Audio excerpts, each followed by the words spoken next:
Bumabagabag, Ploma Neurons Mangangata, RCG, May 10, 2024. Maraming balakid ang bumabagabag sa ating isipan. Mga problema sa hinaharap ay palaging nariyan. Pero teka, ang bigat sa pakiramdam, pagkapatid na ang pinag-uusapan.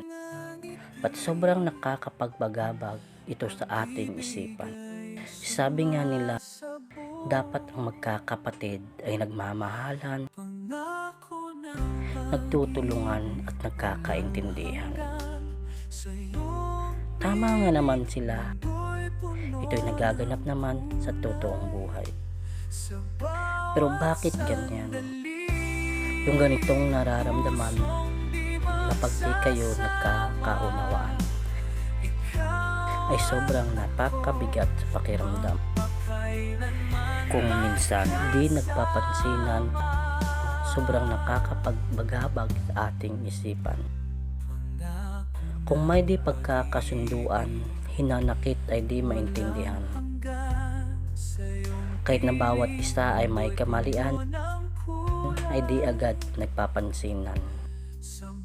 Kahit isa sa mga kapatid mo ay may tampuhan, lungkot at di maintindihan ang bumabagabag sa ating isipan.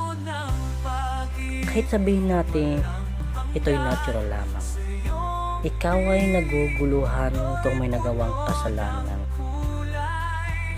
Ikaw na umiiwas, di mo naisip ang nararamdaman. Dapat pag-usapan ng ito'y marahang malutasan, sapagkat ang magkakapatid ay nag-uusap ng masinsinan.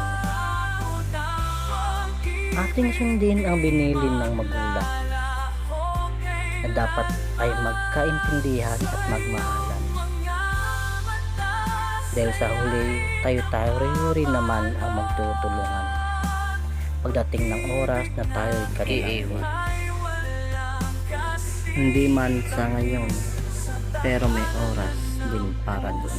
Di pagkaintindihan, papalitan ng pagkakaunawaan.